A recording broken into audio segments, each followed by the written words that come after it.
right? A little bit late, but that's okay. Barter systems are the exchange of goods without the use of money. So it's kind of like you're trading. The example that I always come back to with this is electricians and plumbers. So if you have a plumber that's having some trouble with the electrical system in this house, or you have an electrician who's having trouble with his plumbing, they can swap services without having to exchange any type of money. So the electrician can go to the plumber's house and do some work for him. The plumber can go to the electrician's house and do some work for him. And it works out very well. Gift economies are, think about a gift. When you give somebody a gift, you're not expecting anything in return. So a gift economy is when goods and services are exchanged without the expectation of any return. So I guess I really shouldn't even use the word exchanged. It's really when you give a good or service and then you don't expect for anything to be returned. So yes, like a random act of kindness. So it would be kind of like if the electrician had a plugged up sink, the plumber could come over and fix his sink, but he wouldn't expect for the electrician to come back and do any work for him. That would be a gift economy. Now the Babylonians used the shekel, or they used a specific amount of grain as a monetary commodity. Now we use money today. We've got paper money, we've got coin money. That's our monetary commodity. But the Babylonians used a shekel. It's similar to this. Or they would just measure out a certain amount of grain, and they could swap that for whatever good or service they needed. Okay? Give me a smiley if all that makes sense. All right. Now, if you guys ever have any questions, type it down in the chat box. Ms. Goldstein will get those for you, or you can raise your hand. There's a little hand thing in there, or you can do a little confused face, and that'll let us know that you have a question.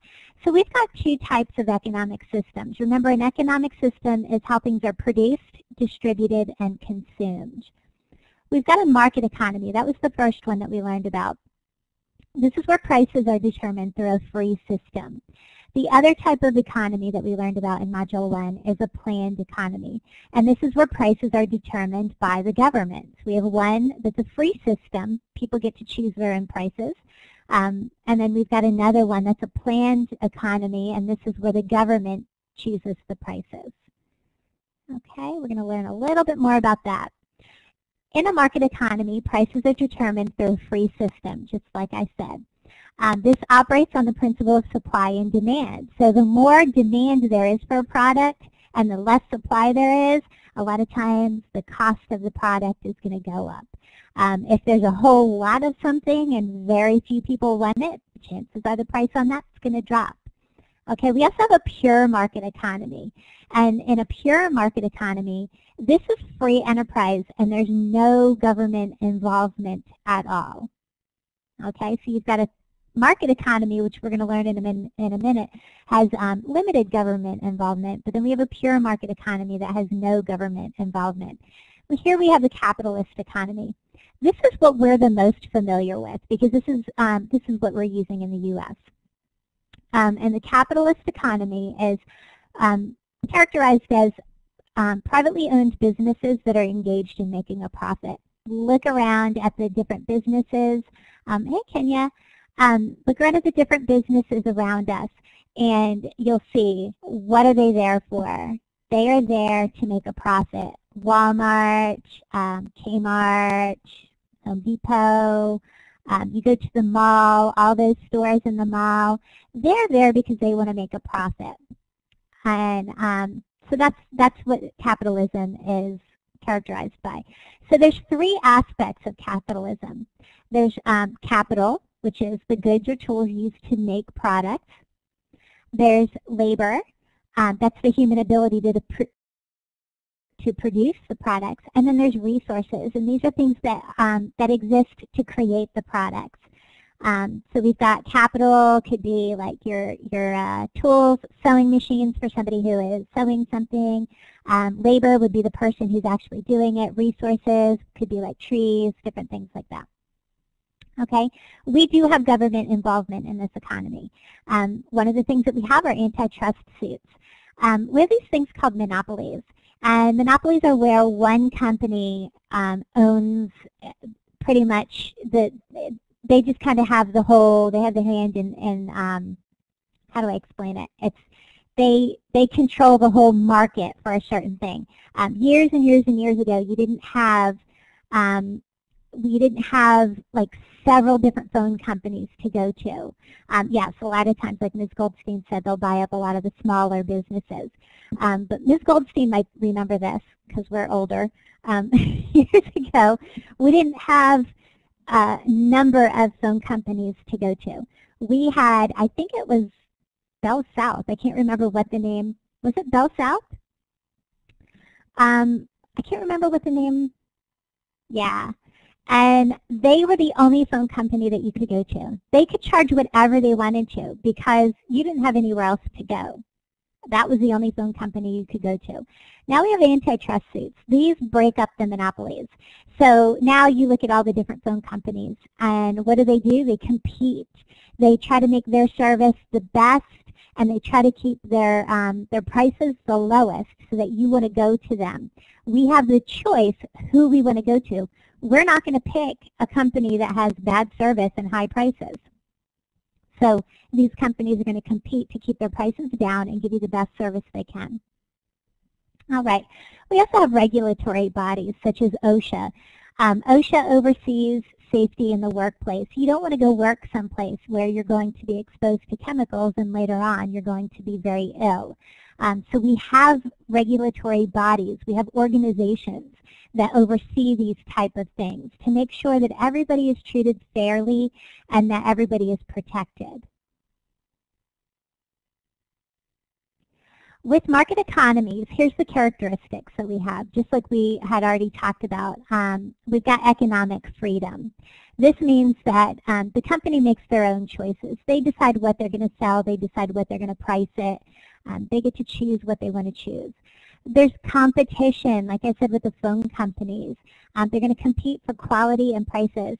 Usually when I think of competition, I think about, I know Kmart is really on its way out, but I always think of Kmart and Walmart. In my area, the Kmart and the Walmart were like literally about 10 yards away from each other until Kmart went out of business. But I would go into one and see what they were going to charge for something, then I'd run down the street and go to the other one and see what they were going to charge because I was going to get it for the best price. So they do compete for quality and prices.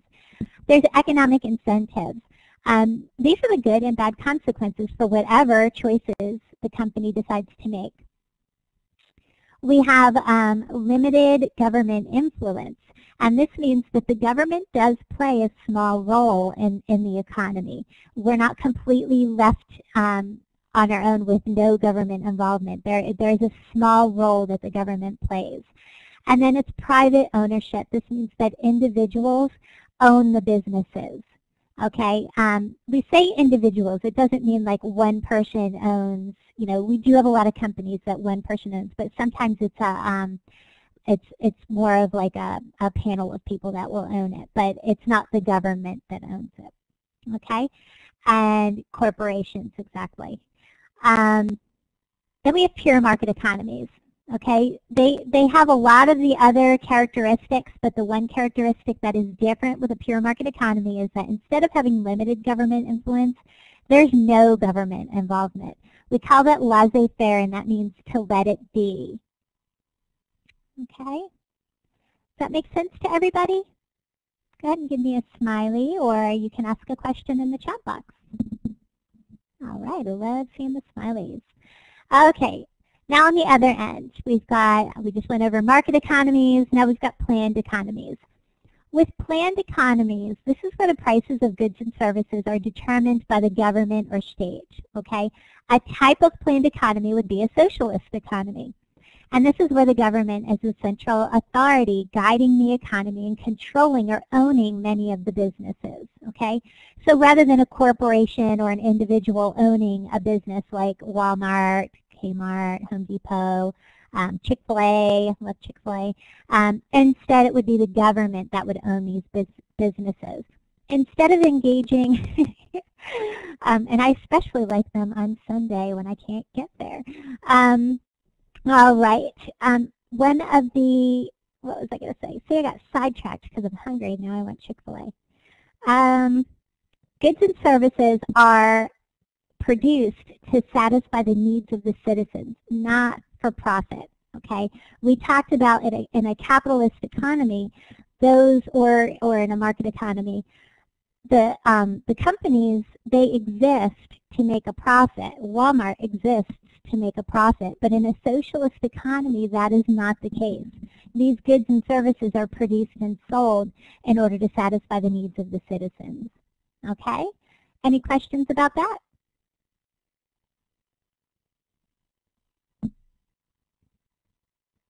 All right, so what is my role in the economy? Let's see, you're going to start off by working, okay? You work to get paid, all right? We're always happy like this when we get paid. There's two things that happen when you get paid. Actually, right before you get paid. Some of that money is taken out and it goes to taxes. Yeah, Friday. Some of that money goes to the government for taxes. So when you get your paycheck, there's some of that money is missing. You learned about this more in Module 5 because that money went to the government for taxes. The rest of the money you get in your paycheck, and for the most part what we do is we go out and we buy stuff, okay? So we're spending that money. When we buy stuff, that puts money back into the economy, okay? A little bit of it, I should really have another arrow right here because when we buy stuff, a lot of times we have to pay sales tax on that item that we bought, and that money goes to the government also. Okay? But the company that we bought it from makes a profit, and they put that money back into their business to build their business bigger. And yes, it keeps businesses in business because it helps them to pay their employees. And then when they get paid, they buy stuff, and then they go out and they're putting money back into the economy. And then you know, it just kind of goes in a circle, just like this. So give me a smiley if you think that our role right here is important. Absolutely. We play a very important role. Something as small as buying a pack of gum contributes to the economy. Okay? A lot of times students think that you have to buy something like a car or a house in order to contribute to the economy, but it's everything you purchase. So let me ask you guys a question. You've got your polls up there at the top. You'll see that little A. And I want you to tell me, what type of economy do we use in the U.S.? Do we use a capitalist economy? That would be A. Or B, planned economy. Or C, socialist economy. And I know, Takia, you're probably not going to be able to use the polls, but you can type yours down in the chat box if you want to. All right.